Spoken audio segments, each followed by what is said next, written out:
was Dr. Royal Raymond Raiff, and why are so many people still interested in the technology he spent many years of his life developing?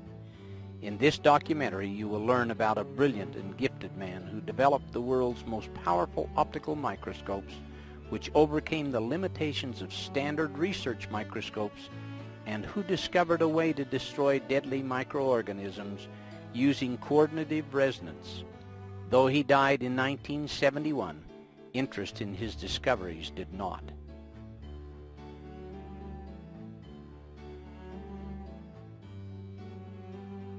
Royal Raymond Raiff was a handsome and gifted young man. He had an inquisitive mind and explored many interests. He was born May 16, 1888, in the state of Nebraska, to Royal Raymond Raiff Sr. of Ohio and Ida Mae Cheney of Creston, Iowa. Dr. Raiff was their second child, an older sibling having died in infancy. Ida Mae died, as so many young mothers did, about 8 months after his birth. After her death, because Raiff Sr. was working 14 to 16-hour days as a mechanical engineer, he took his son to his sister, Nina Culver Raiff Dryden. She said about this difficult situation, "I raised him and brought him up as though he was my own. He lived with her from the time he was 8 months of age until the year 1905. At this time he had an interest in becoming a medical doctor and pursued this dream. He went to Johns Hopkins University to begin his medical training, and after some study, he found that he had a greater interest in the field of bacteriology. In bacteriology, he did a great deal of work which included photographing many specimens for the University of Heidelberg. Because of the great contributions Raiff made to Heidelberg University, he was given an honorary doctorate of parasitology in 1914. Because his studies of bacteria required intensive use of microscopes, Dr. Raiff developed an interest in optics and began studying in that field as well. This interest led him to New York's Zeiss Works. Zeiss microscopes were world-renowned even at that time, and Dr. Raiff studied from 1904 to 1908 with Hans Lückel, the senior optics engineer. In 1846, Carl Zeiss set up a workshop for precision mechanics and optics in Jena, Germany. 20 years later, he went into partnership with Ernst Abbe, whose theory of microscope image formation led to greatly improved microscopes. These innovations made Zeiss a world leader in optics and made it the logical place for Dr. Raiff to study microscope and lens technology. With his scientific brilliance and knowledge of optics and bacteriology, Dr. Raiff was poised to begin an incredible journey of discovery. This journey began with his move to California, where he settled in Point Loma. Somewhere around 1912, Dr. Raiff met and married his wife, Mamie Quinn. She was a wonderful wife who fully supported him in all his endeavors.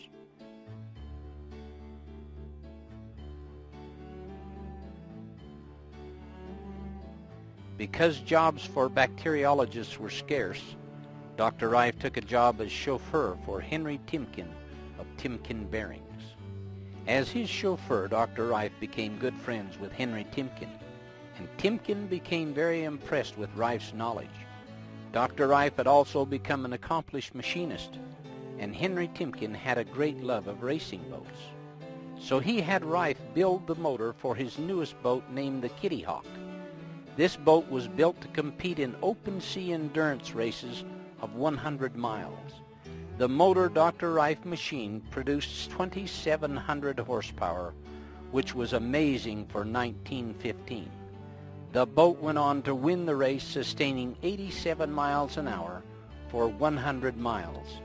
This record was unbeaten for more than 60 years. Timken Bearing Company was a prominent producer of roller bearings which were used in all types of equipment and are still used today. At about this same time, the company was losing a great deal of money because of defective steel, which was causing their bearings to fail. Raiff developed the first X-ray eye capable of X-raying the steel and detecting hairline fractures in the metal. Raiff developed this eye to scan across the full width of the production line, and sound an alarm each time a flaw was detected. This saved the company millions of dollars. In appreciation, Timken gave Dr. Raiff a lifetime stipend which he received in monthly payments. This made it possible for Raiff to continue his work in bacteriology. Henry Timken's wife became ill. The many medical doctors who examined her were unable to discover the cause of the illness. Mrs. Timken's condition worsened, and they knew if they didn't find the source of the problem, she would not live. Henry knew through their many discussions that Raiff was brilliant in the area of bacteriology. He asked if Raiff would investigate. Raiff suspected that the problem might be something she was eating, so he went into the kitchen of the Timken home and took samples of all the food. He had a few standard research microscopes and was able to isolate the bacteria responsible for the problem. Mrs. Timken fully recovered from her illness. One of Henry Timken's sisters, Amelia C. Bridges, who married into the Bridges Carriage Company family, also benefited from Raiff's knowledge of bacteria. Through the years, she had many serious medical conditions and would only let medical doctors see her if Dr. Raiff was present because she trusted so much in his expertise. When she died in 1940, Raiff was devastated because he considered her to be a second mother to him. His close friends said that he shed many tears. Because of their long friendship, she left him an additional $50,000 to help with his research. As the family chauffeur, Raiff and his wife lived above the garage on the mansion's premises. This is where he had his laboratory with all the research equipment. In gratitude for saving Mrs. Timken's life and the lives of other family members, the Timken and Bridges families provided funds to establish a more well-equipped laboratory and finance Raiff's research.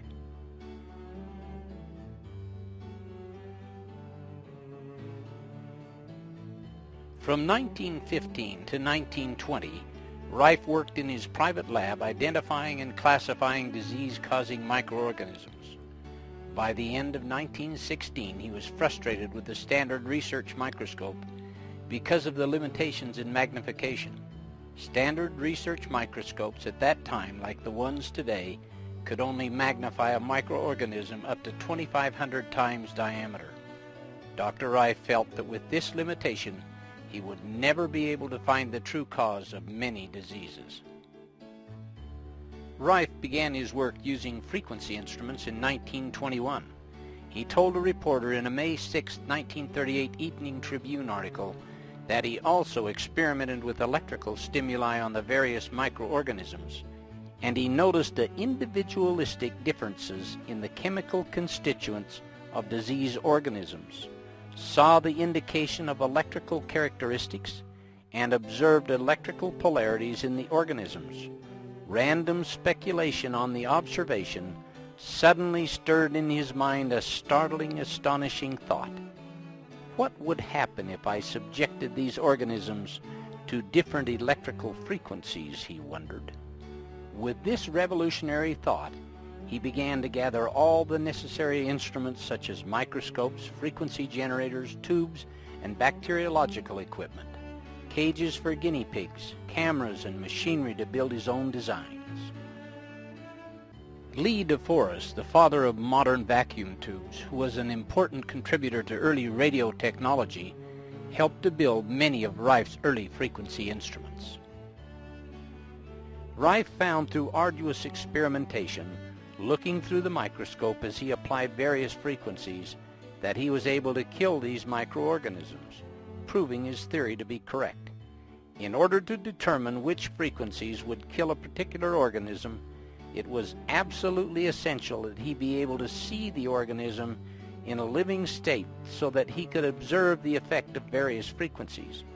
Dead microorganisms would show no effect. Raiff later called the frequency which killed an organism its MOR, or mortal oscillatory rate.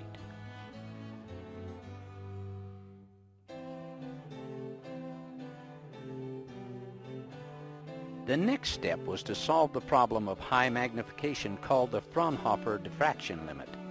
This theory was that no microorganisms smaller than half a wavelength of light could be seen through a microscope. Raiff knew from his many years of studying optics at Zeiss that it was possible to build a microscope which could see microscopic organisms as small as a virus. With this goal in mind, he went to work in 1917 and by 1920 produced the world's most powerful microscope. It could magnify with a clarity of 9,000 diameters.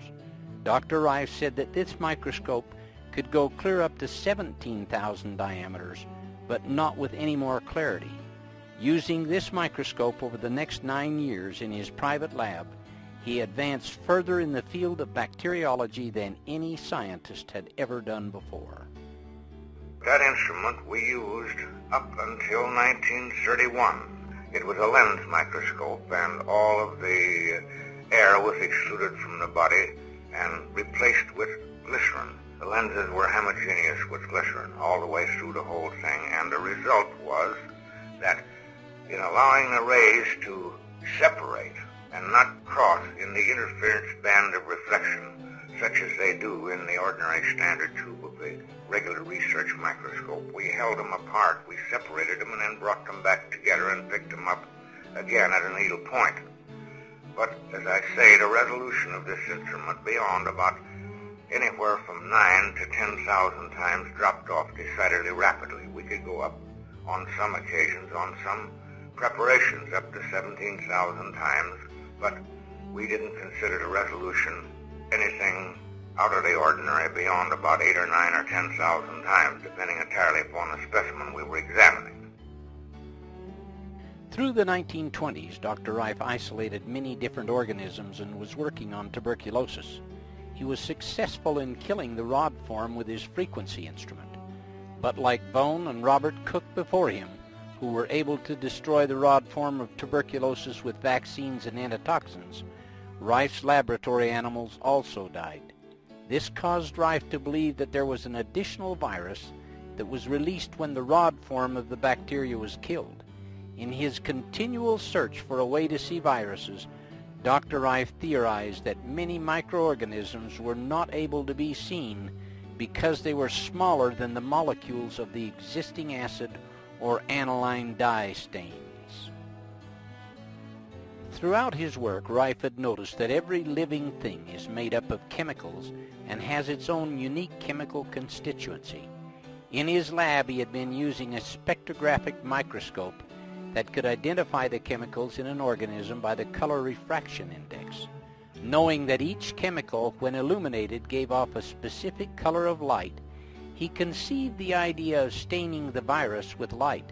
This dispensed with the need for staining specimens and made it possible to use a frequency of light to coordinate with the chemical constituents of the particle or microorganism under observation. He developed and patented a 2,000 candle power lamp which provided the necessary light. This lamp, when used with the Risley prisms, made it possible to separate the specific frequencies of light.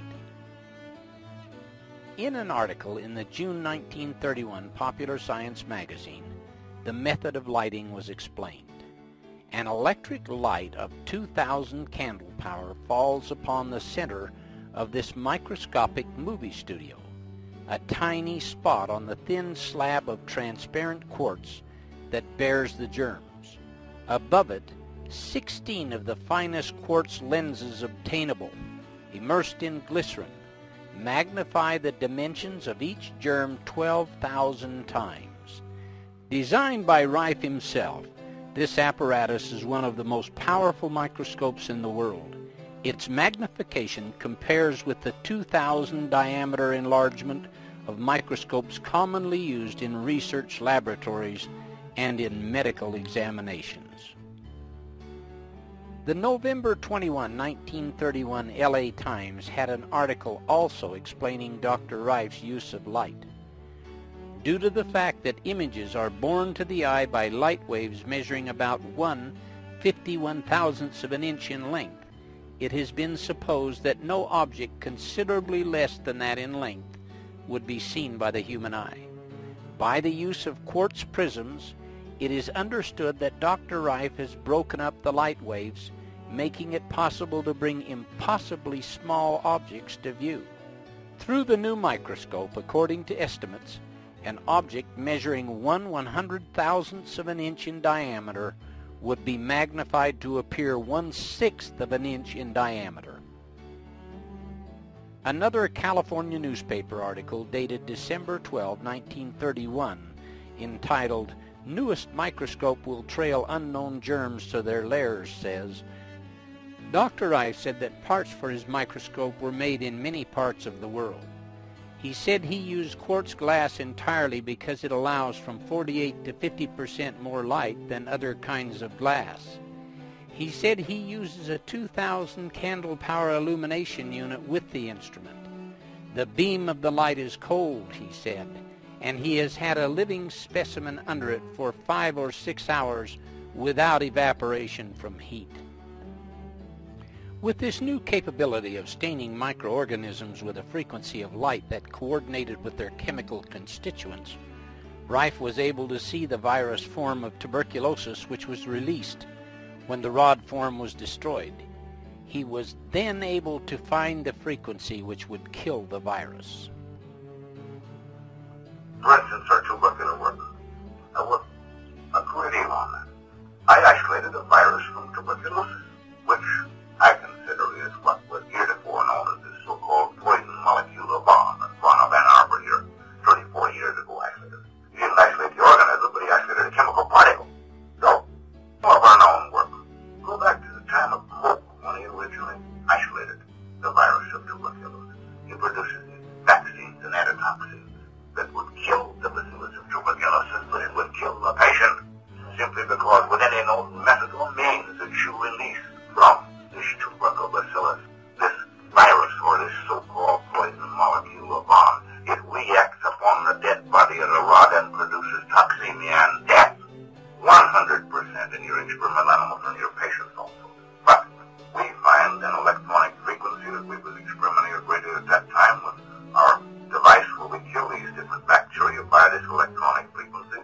We found the frequency of the virus. We found the frequency of the rod, which we had for years, of course. But if we use the two of them simultaneously over the same carrier wave, the patient gets well, and the guinea pig gets well. But if you use one or either individually, you either kill the patient or you don't do nothing.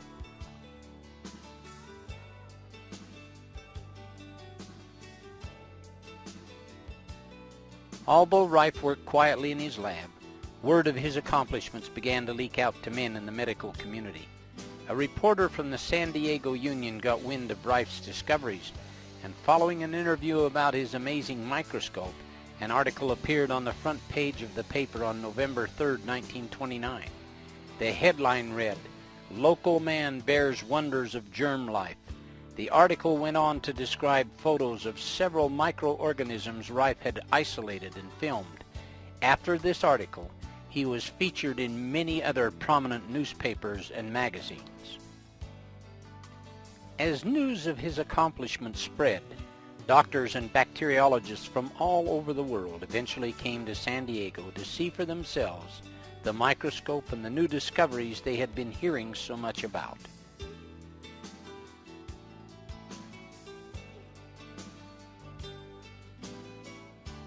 In late 1931, news of Raiff's microscope had reached Dr. Arthur Isaac Kendall, professor of research bacteriology in the Northwestern University Medical School at Chicago. He contacted his friend, Dr. Milbank Johnson of Los Angeles, and asked if such a microscope existed. In the Los Angeles Times, dated December 27, 1931, the story of how Dr. Johnson, Dr. Kendall, and Dr. Raiff met is told. Having heard about a wonder microscope said to have been invented by a young San Diegan, Dr. Kendall asked his friend Dr. Milbank Johnson of Los Angeles if such a microscope existed. Dr. Johnson did not know about it but undertook to find out. Accompanied by Drs. Alvin G. Ford, Joseph D. Heitker, and Fosdick Jones, all of Pasadena, he drove to San Diego and found Royal Raymond Raiff and a new kind of microscope which he had been developing as a hobby during the past 17 years. Designed on a new plan entirely, this microscope has 6 quartz lenses, giving it a magnifying power 8 times greater than the high-powered microscopes used by physicists.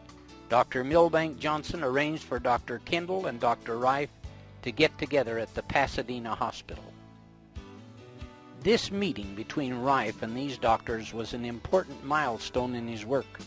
Dr. Kendall brought with him cultures of the typhoid bacillus which he had grown on his K medium, a protein culture medium which he had developed.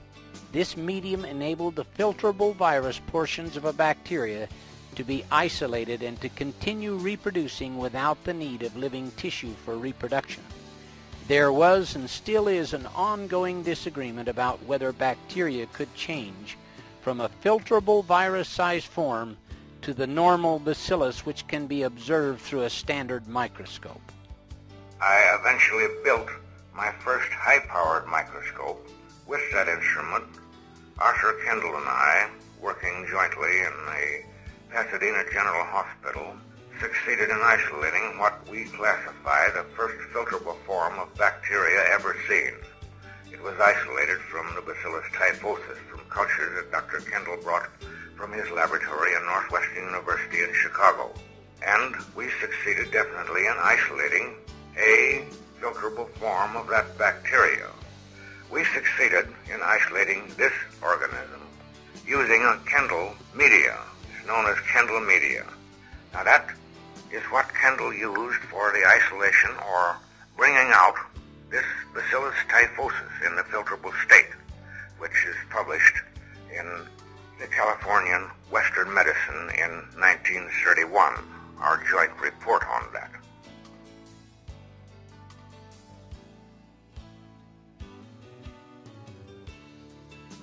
In an article in the Science Newsletter of December 12, 1931, it states, "The material used by Dr. Kendall was a culture of the typhoid bacillus, ordinarily a fairly large germ, easily visible under the higher-powered lenses of a compound microscope. By feeding it on his recently evolved K-medium, which apparently has the power of causing all visible bacteria to pass over into an invisible, filterable phase, Dr. Kendall induced the bacilli in his cultures to go through this change. Under the highest power of the ordinary microscope, he could see nothing moving in the fluid except a swarm of rather active little granules that were visible only as tiny motile points. Examined with the Raiff microscope, however, these points became plainly visible as small, oval, actively moving bodies, turquoise blue in color. These appeared in all the cultures and could be transferred from one culture to another through the fine pored filters. So Dr. Kendall considers them to be the actual filterable forms of the typhoid bacillus." Using Raiff's microscope and Kendall's medium, the doctors were able to observe 3 stages of the development of the typhoid bacillus. This experiment showed that viruses and bacteria were capable of mutating or changing their form, a fact understood today, but one which generated much controversy then. At a later date, they found the MOR frequency to kill the typhoid. From this point on, Raiff's microscope and work received a great deal of recognition. He ended up working very closely with Dr. Alvin G. Ford, the pathologist at Pasadena Hospital, who later became president of the American Association of Pathologists, and Dr. Milbank Johnson, then medical director of the Pacific Mutual Life Insurance Company. Dr. Johnson became Raiff's most powerful advocate, introducing him to other doctors and making it possible for Raiff to move his discoveries forward in a major way.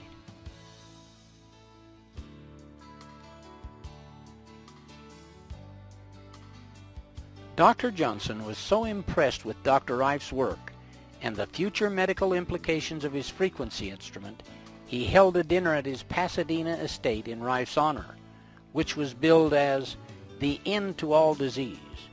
In the back of the room by the window stands Dr. Johnson in white with Dr. Raiff on the right and Dr. Kendall on the left.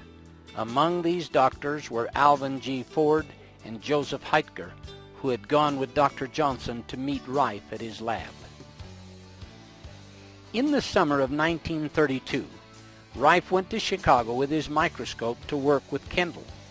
Kendall invited world-renowned bacteriologist E.C. Rosenau of the Mayo Clinic's Division of Experimental Bacteriology in Rochester, Minnesota, to come and use Raiff's microscope. Rosenau had heard of Raiff from a former patient of his who happened to be Henry H. Timken, the same man who had been financing Raiff and his laboratory. Rosenau, Kendall, and Raiff re-verified the experiments Raiff and Kendall had done a few months before.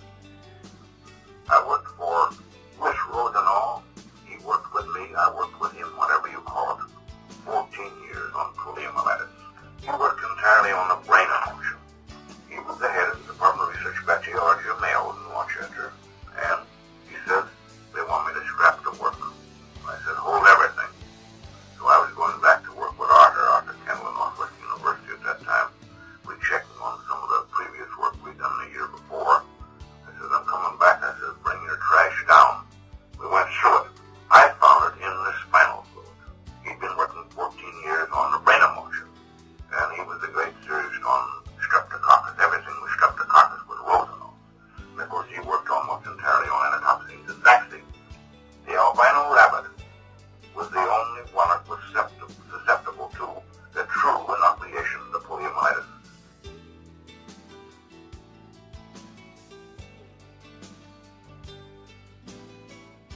Dr. Raiff had been working on finding the cause of cancer for many years and had long believed that when the cause of cancer was finally identified, it would be found in a virus or microorganism.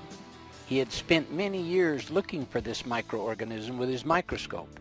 He had sectioned 20,000 tissue samples with no success. Kendall's K-medium was exactly what he needed to help him find the cancer virus. An article in the San Diego Evening Tribune on May 11, 1938, told about the events that led to the discovery of the cancer virus in 1932. The reporter's article summarized what Dr. Raiff said. But neither the medium nor the microscope were sufficient alone to reveal the filter-passing organism Raiff found in cancers, he recounted. It was an added treatment which he found virtually by chance that finally made this possible, he related. He happened to rest a test tube of cancer culture within the circle of a tubular glass ring filled with argon gas activated by an electrical current, which he had been using in experimenting with electronic bombardment of organisms of disease, he recounted. It happened to rest there about 24 hours, and then he noticed that its appearance seemed to have changed. He studied and tested this phenomenon repeatedly, and finally one day he discovered filter-passing red-purple granules in the cultures. Raiff called this organism Bacillus X or BX. He found that the organism was pleomorphic, and he named another larger form of it the BY. BX was for carcinoma, and BY was for sarcoma. He went on to isolate many other disease-causing organisms. The same article in the San Diego Evening Tribune on May 11, 1938 stated, among the filter-passing forms he reported isolated were those for cancer, although he frankly declares that he is not yet positive that this is the direct cause of the dread disease. B. coli, the seemingly harmless bacillus, which always seems to accompany the harmful typhoid bacillus. Tuberculosis, sarcoma, the tumorous disease similar to cancer but less deadly, infantile paralysis, streptococcus and staphylococcus infections, and herpes encephalitis and encephalitis lethargica, both infectious ailments of the brain and nervous system. Success in the search began to come when Dr. Arthur I. Kendall, head of the Department of Research Bacteriology at Northwestern University Medical College, joined him in a phase of the work and suggested a culture medium which proved to be a phase in making the hitherto unseen viruses visible. In later years, Rife's research made him certain that he had found the viral cause of cancer. Many other doctors who came to Rife's laboratory in the early 1930s also believed he had. A July 31, 1949 article in the San Diego Union said, "Mankind's long search for a cancer cure may be in sight as the end product of laboratory experiments conducted in San Diego 15 years ago. These experiments and the discoveries they yielded are credited to Dr. Royal R. Raiff, 62, of 3676 Zola Street, a laboratory technician now retired. This announcement was made here yesterday by James B. Couch, M.D., a San Diego medical practitioner for 18 years. Dr. Couch also said, he also visited Dr. O. Cameron Gruner, former director of the Archibald Cancer Research Fund at McGill University, and discussed Gruner's recent work in cancer research. He recalled that Gruner made several visits to San Diego 14 years ago to study reported discoveries by Dr. Raiff of a virus connected with cancerous tumors. Gruner told Dr. Couch he was satisfied that Dr. Raif's large microscope, for which Raiff claimed 25,000 areas magnification, had revealed a virus. He said further that the work he then did with Raiff at his Point Loma laboratory and follow-up researches at McGill University had confirmed that tumorous growths positively could be produced by the virus discovered in San Diego. Further on in the same article, Raiff was quoted as saying, "When Dr. Gruner came here to study my experiments, he brought with him a fungoid organism. Dr. Raiff said I was able to reproduce this same fungoid organism by virus, which I had classified as BX.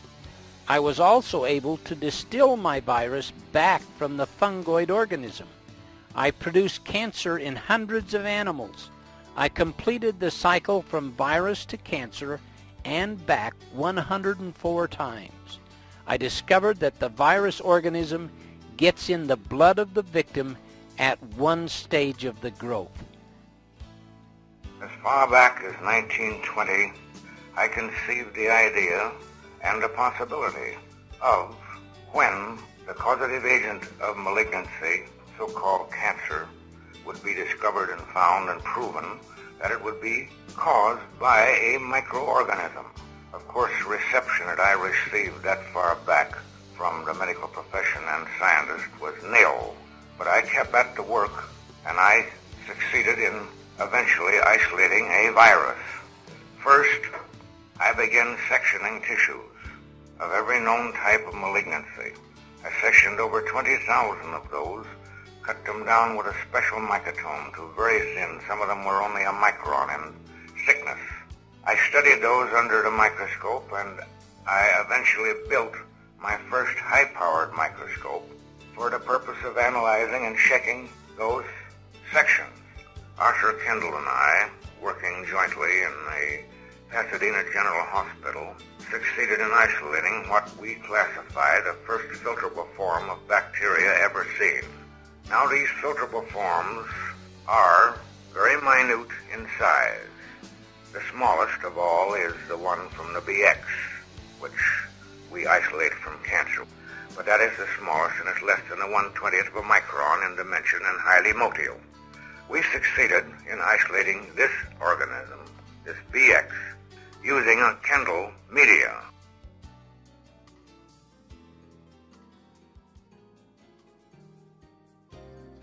Through the 40 years that Raiff spent researching microorganisms and developing all kinds of equipment to aid him, he won 14 government awards for scientific discoveries and an honorary medical degree from the University of Heidelberg. During this period, he developed and built 5 virus microscopes, 4 of which were prismatic. His first microscope, built in 1920, used round quartz lenses, and the gaps in between were filled with glycerin. He used this instrument up until 1933. The others he built after this were the prismatic type, using block crystal quartz that obtained much higher magnification. The most sophisticated one is his number 3 microscope, which was called the universal microscope. This microscope was the one mentioned in the previous article that had 25,000 areas magnification. The universal microscope was built by Dr. Raiff in 1933. This was and still is the world's most powerful light source microscope. It is reported to be capable of going as high as 61,000 areas magnification when special prisms were used.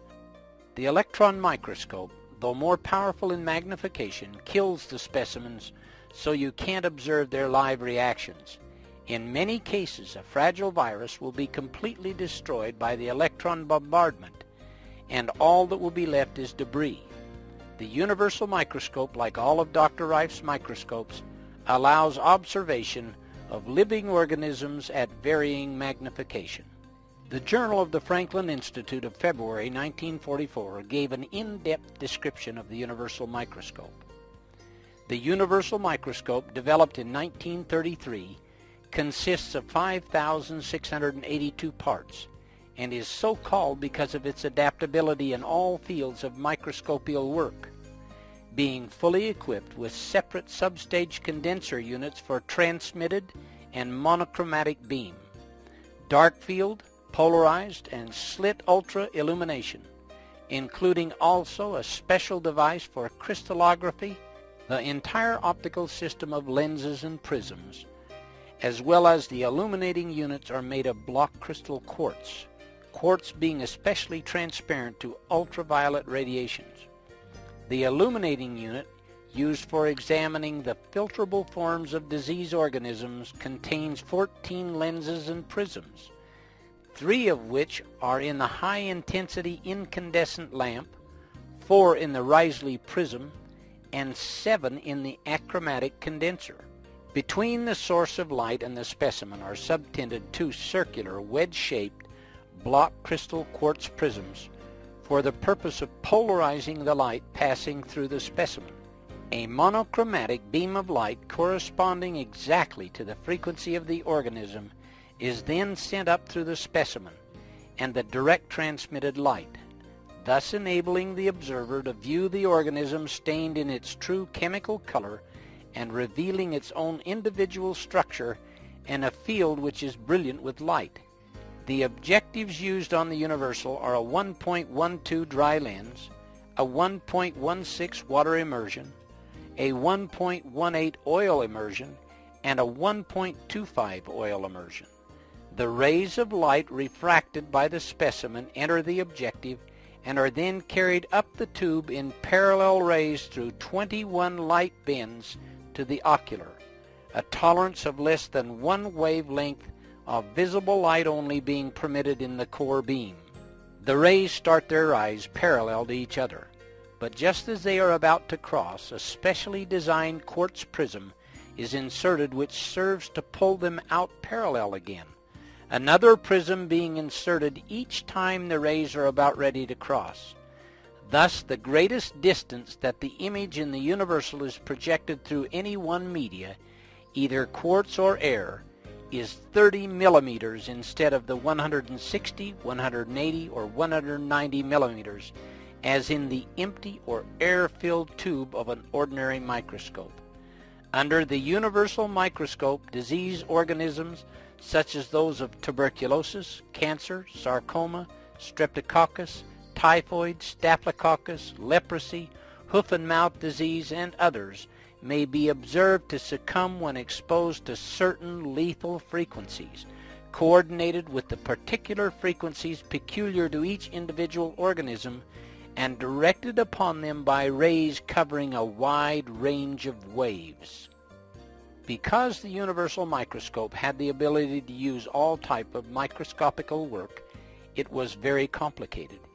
It cost over $250,000 to build in 1933, equaling a little over $11 million today. This instrument, along with the other sophisticated instruments Dr. Raiff built, made it possible for him to find the many frequencies that would kill all the different types of microorganisms which he was isolating. The universal microscope embodies all the field of polarized light. It embodies all the field of crystallography. It embodies the polarized light, the true polarized light of the spectrographical micropolariscope. And it embodies the field of refractability. And we believe that this instrument will open fields that have never been seen before by the human eye. We do not say that the average practitioner or even the average research scientist can use this microscope. He will have to be trained because the delicate adjustments of this instrument far surpasses anything that's ever been wielded in the field of microscopy. As an example, the fine adjustment of this instrument requires 7 complete revolutions for the movement of the object 1 micron. The control of the thing is built to the limit of human precision. And we will carry on farther with this instrument. What I wish to stress at this moment is the importance of the control of the illumination of any field of microscopy, regardless whether it's the ordinary microscope that's used by a student or the practitioner or the research man in the laboratory or the scientist that's working in the field of filterable virus. This color chart was created by Dr. Raiff to show the entire spectrum of frequency waves he was testing, including infrared, ultraviolet, and X-rays. He assigned colors to different sets of frequencies from the audio range represented by the keyboard all the way through the radio spectrum up to the 110 megahertz. Though in his frequency instruments he never used a frequency higher than 20 megahertz on any microorganism, he found through his research that there were many different harmonics of frequencies that would kill the various microorganisms.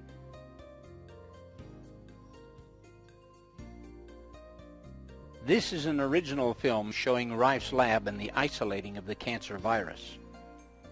This is Royal Raymond Raiff standing outside the front door of his laboratory.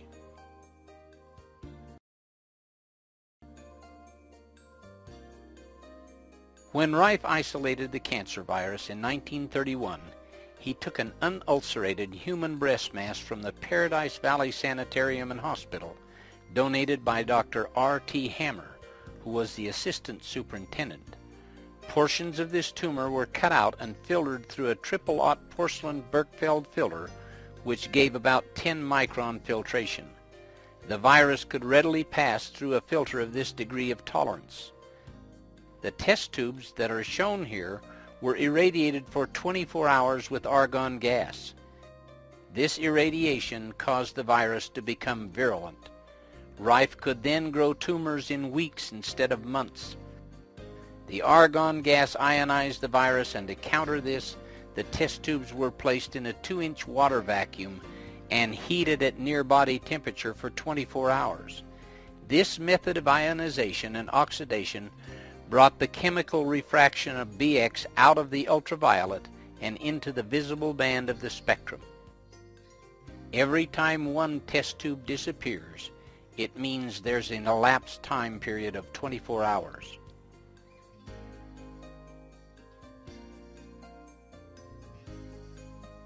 The rats were injected with a very tiny needle from the virus that he had filtered and isolated, and the tumors were allowed to grow to be 2 or 3 grams heavier than the rats. Here Raiff shows the injecting of the cancer virus into the rat. The mammary gland was used in the rat because cancer virus came out of the mammary gland of a human breast mass. The rat was given a partial anesthesia to avoid the shock of the needle, because such a shock was found to cause a change in the rat's metabolism. The virus was then injected into the rat.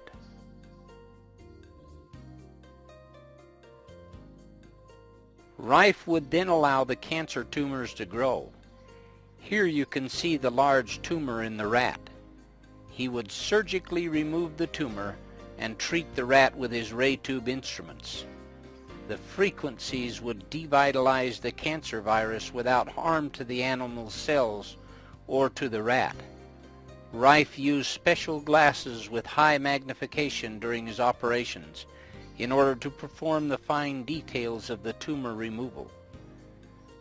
The tumor is tied off and cut away. The cancer virus can again be isolated from that tumor and then injected into other rats.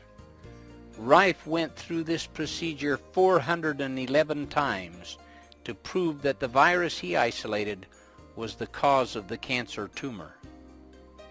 This shows the tumor coming out of a solution of triple distilled water. A portion of that tumor is being cut away so that you can observe the cancer virus under Raif's microscope. Raiff had the only microscope in the world that could see the cancer virus or any other virus alive, and he studied them for years.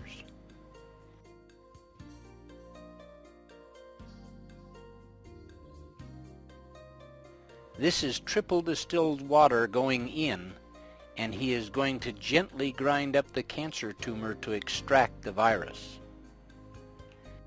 This is a porcelain Berkefeld filter similar to unglazed Dresden china. The liquid material is poured into a test tube, and a drop will be removed from that liquid, which Raiff will shortly place on a slide that has been flame sterilized. The liquid material is withdrawn from the solution using a micropipette made by Raiff, and a drop is placed on the slide and covered with a cover slip made of quartz. Raiff used quartz slides because light passed through better than glass. Now the ray tube is directly above Raif's head, which will be turned on later to kill the virus.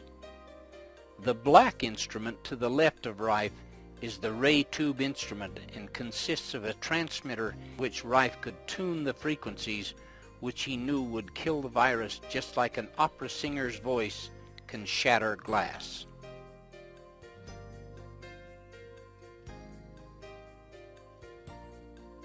Now these are the first pictures ever made of the cancer virus. These cancer viruses were motile and streamlined, shaped like a fish. Raiff will now turn on the ray tube instrument, which will activate the ray tube. If you look carefully at the ray tube, you will see a little flash that only lasts about a second, and that will be all that is needed to kill all the virus under the slide.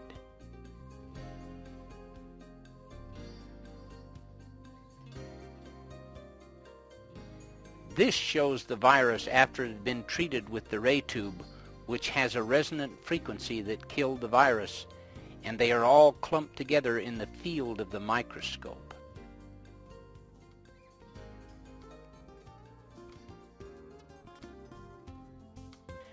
From 1931 to 1934, Raiff worked very closely with Dr. Milbank Johnson and Dr. Arthur Isaac Kendall and other prominent medical doctors, isolating disease-causing microorganisms and finding the corresponding frequencies which would kill them. For years, Raiff had been testing the frequencies first many hundreds of times on cultures grown in petri dishes for each microorganism. On the cancer virus alone, he had inoculated 411 lab animals with this virus, created 411 tumors, proving that the BX virus was the cause of cancer. Then he used his frequency instrument on many of the animals to eliminate the tumors. By 1934, Dr. Milbank Johnson felt that it was time that they should use the frequency instrument on terminal patients. Dr. Raiff was hesitant about working with human patients at this time, and only agreed to do it if Dr. Johnson could arrange for a research committee headed by 6 of the top medical men in the United States. Because Dr. Johnson was a prominent man himself, well respected and a medical politician, he had the capability to do this. All these men were at the dinner hosted by Dr. Johnson in 1931. This group of men included Dr. George Fisher, Children's Hospital, New York, Dr. Wayland Morrison, Chief Surgeon, Santa Fe Railway, Dr. George Dock, Dr. Arthur I. Kendall, Director, Northwestern Medical School, and Dr. Alvin Ford, President of the American Association of Pathologists. He also wanted the medical committee to be under a legitimate university. Dr. Johnson arranged for the University of Southern California to sponsor the research committee. With all these requirements in place under Dr. Johnson's control, the clinic of 1934 was ready. Now they would see if the instrument would work on terminally ill patients who had no hope.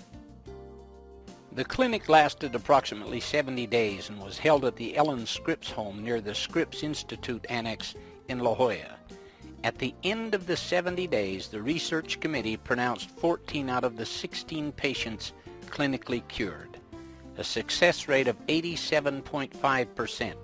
The remaining 2 patients had not fully recovered by the end of the clinic, and Dr. Johnson chose Dr. Couch to finish up with their treatments.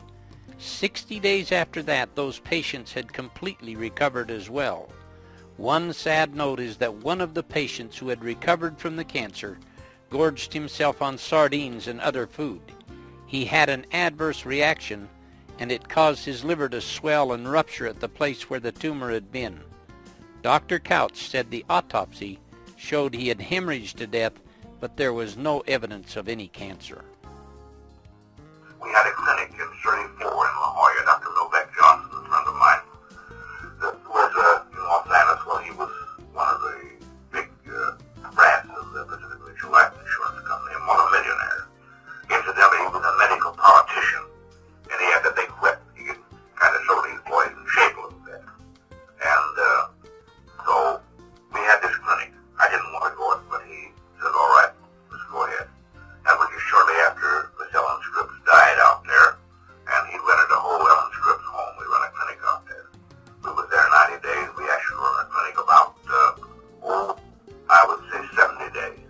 We did actual clinical work. And first I told him I wanted it done in a legitimate order.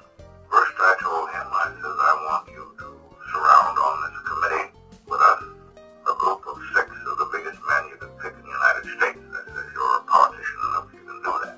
Which he did. We got Fisher of New York, we got Waylon Morrison, we got George Docks of Pasadena, and so on. Then I says, I want as our pathologist, I want Alvin Ford, which is a friend of both of us, of course. When he says, good Lord, he says, you've looked at 1,000 tissues to Alvin's 1. It don't make any difference. I said, he is the president of the American Association of Pathologists. And I said, I want his name on every one of the cases we treat. Now I said, I want you to organize a special medical research committee under a bona fide university, which we did under the University of Southern California, which Dr. Johnson contributed their library and so on and so forth. Like, he carried a weight there too. We did it. We run the clinic. We got through. We did all the reports, photographs, before and after, this, that, and the other, of our 16 cases we had. At the end of the time when we had our meeting, Los Angeles Athletic Club up there, why, this board pronounced 14 of our cases clinically cured. Then, to finish up on some of these cases we had, he elected a doctor here in town to carry on this work. He picked him out of the group. No country doctor. Dr. Johnson picked him out to carry on and finish up on some of these cases who wasn't quite through yet. And when I was told about this Dr. Raiff, Rойалд Raiff, and how he had a machine out at the Scripps Institute Annex, I went out to see about it and became very much interested in seeing the cases which he had. And the thing that brought me into it more quickly than anything was a man who had a cancer of the stomach. And he was associated at that time with Dr. Milbank Johnson, who was then the president of the Los Angeles Medical Society, a very wealthy man and a very big man in the medical world, the biggest in Los Angeles. And he had hired this annex for this demonstration over a summer of time, several months. And in that period of time I saw many things, and the one that impressed me most was a man who staggered into a table just on the vast end of cancer. He was a bag of bones, and as he lay on the bed, Dr. Raiff, Dr. Milbank Johnson said, if you just feel that man's stomach, don't you? So I put my hand on what was the cavity where his stomach was underneath, and he was just a cavity almost. He was so thin. Backbone and belly were just about touching each other. And I put my hand on his stomach, which was one solid, hard mass, about just what I could cover with my hand. the shape of a heart. And it was absolutely solid. And I thought to myself, well, nothing can be done for that. However, they gave him a treatment of the Raiff frequencies, and in the course of time, over a period of 6 weeks to 2 months, to my astonishment, he completely recovered. Because of the success of the 1934 clinic, several doctors acquired the frequency instruments and began using them on patients. Dr. Milbank Johnson acquired a frequency instrument and used it in his clinic until his death in 1944. Other clinical trials were done in 1935, 36, and 37 and later, and the success rate in those clinics was around 90%. In these clinics, all kinds of conditions were treated.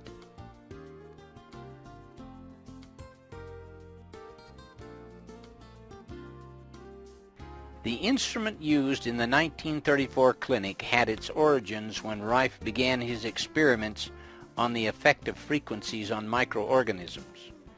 A paper found in Dr. Raiff's files, written by one of his lab assistants and entitled Development of the Raiff Ray and Use in Devitalizing of Pathogenic Microorganisms, explains the evolution or advancement of his frequency instrument. In January 1920, experiments were started to determine the effect of electrical influences upon pathogenic microorganisms. Tests were made for anode and cathode polarity influences and the effects of infrared, ultraviolet, and X-ray. The initial apparatus for the tests along this line of experiments was constructed and used in prolonged experiments during 1921 and 1922. In 1923, a more appropriate apparatus was assembled and used. The different frequencies were generated by a tube oscillator with many stages of amplification, the final stage being a 50-watt tube. This simplified frequency was in turn fed into an output tube. The output tube was constructed with a double expansion bulb blown from quartz, using a platinum anode and cathode. It had a 45-degree target for a directional effect. The frequency control of the instrument was exact to a fraction of a wavelength, making it possible to coordinate the frequency in each pathogenic microorganism with its own wavelength of frequency delivered from the instrument. During the next 8 years, these experiments continued, and the coordinating frequencies termed mortal oscillatory rate, or MOR, of most of the pathogenic microorganisms were found and recorded, including the frequencies of many of the virus or filter-passing forms of these organisms. In 1935, an entirely new application of the old principle was incorporated in an instrument built under the direction of Raiff by Philip Hoyland of Pasadena, California. The new instrument was light socket powered and had an output of 50 watts. Furthermore, it was equipped to deliver 2 distinct frequencies simultaneously and both variable. In the early part of 1936, Raiff and Hoyland spent much time collaborating on revising some of the fundamentals of the instrument due to the advancement that had taken place in electronics. And it was found that the carrier wave used in the previous instruments could be eliminated. During the summer of 1936, further experiments were carried on which resulted in an entirely new method of generating the desired frequencies.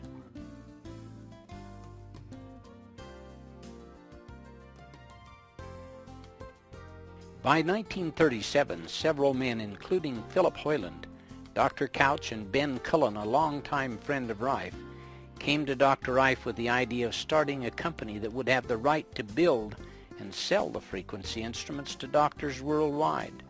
Raiff, after much consideration, decided to go ahead, and Beam Ray Corporation was born. The company initially built 14 instruments, and they were sold to medical doctors. Most of the doctors were happy with the results achieved by the instruments. However, 2 of the machines which were shipped to doctors in England did not work as promised. Philip Hoyland had been contracted by Dr. Raiff and the University of Southern California Medical Committee to build Raif's instruments in 1934. As an electronic engineer and the technical director of Beamray, he was supposed to make sure the instruments worked properly. He did not fulfill his agreement. As happens so often with new successful inventions, there were many wanting to be a part of this endeavor. One such man was Dr. Morris Fishbein. He tried to buy in through his representatives in Los Angeles. His offer was turned down, and he used all the power he could to try and get control of Beamray. His representatives met with Hoyland, who at that time was dissatisfied with his part in the company, and offered him $25,000 to help get control of the company. Subsequently, a lawsuit was brought by Philip Hoyland against Beamray Corporation, alleging that the company was not able to meet its financial obligations and that the board of directors should be dismissed and he should be put in control. It was found in the court proceedings that the AMA, through Fishbein, was attempting to take control of the company. Beamray won their case, but it left them penniless after the legal bills were paid. The judge in the case offered to represent Beamray in a suit against the AMA, but because they were financially bankrupt, it was impossible to pursue legal action at that time. Ironically, it is possible that if Fishbein had been able to get control of Beamray, he would have paid Dr. Raiff only a royalty, and the instruments could be in every hospital today.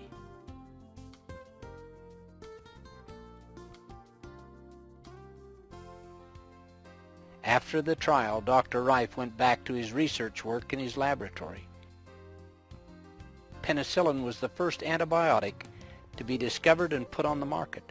Many doctors were more interested in giving their patients antibiotics than looking at using an instrument which would use frequencies to destroy organisms. Antibiotics were seen as a panacea that would solve all of mankind's health problems, and enormous amounts of money were being poured into their development and into the pockets of the doctors that prescribed them. Under these circumstances, the interest in Dr. Raif's technology began to fade.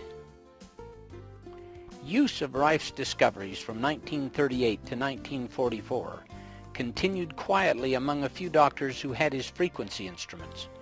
In 1940, Mrs. Bridges, who had been donating to Raif's research laboratory, died. The money from Henry Timken was no longer there.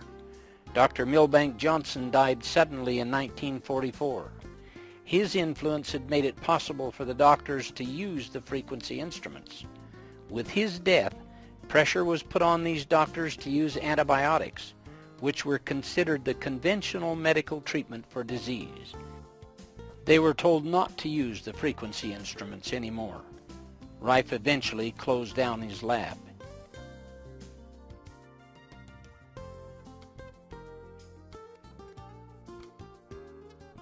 In 1950, John Crane came to purchase a drafting set that Dr. Raiff had to sell. Crane became interested in the research that Dr. Raiff had been working on. By 1953, Dr. Raiff, John Crane, and John Marsh formed a company called Life Labs Incorporated and began again to try and reintroduce the instruments to doctors.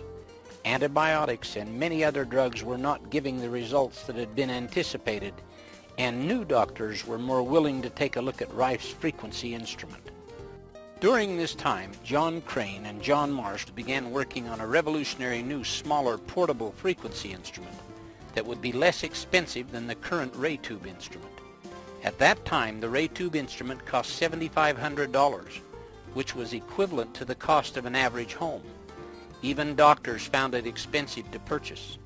The smaller frequency instruments eliminated the need for a ray tube by using pads that came in contact with the body to deliver the frequencies at a fraction of the cost. Because these instruments were smaller and came in contact with the body, they didn't need to have the same power as the ray tube unit. Due to cost and size, the RF carrier frequency portion that Dr. Raiff normally used was left out to see how well they would work. Preliminary tests were encouraging, but the results were found to be extremely limited without the RF carrier frequency portion. Scientific tests have proven why Dr. Rife's use of an RF carrier is so important. It takes at least 1 megahertz to penetrate and go through the cells in the body. Frequencies lower than 1 megahertz were found to travel only through the connective tissue between the cells. Therefore, any instrument should have and use one of Dr. Rife's carrier frequencies, which range from 2.4 to 4.6 megahertz.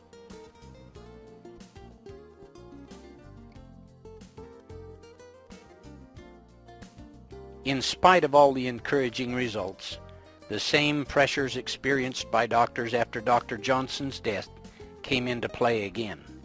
In 1962, Life Labs shut down after a court battle. It appeared that Dr. Rife's research would be lost forever. Rife said that he had put his life and his fortune into this work with no monetary compensation, had finished it and handed it to mankind on a silver platter, but none of the people in positions of power wanted it. In 1971, Dr. Rife died, and the world lost an incredible mind. In January of 1986, Barry Lines wrote an article about Dr. Rife. John Crane contacted Barry Lines and asked him if he would help get the knowledge of Rife out to the world. Barry decided to write a book, and in 1987 published his book, The Cancer Cure That Worked. A new interest in Rife's great work then re-emerged and is spreading rapidly worldwide. Just the fact that you are watching this documentary is evidence that Dr. Rife's life and work were not in vain.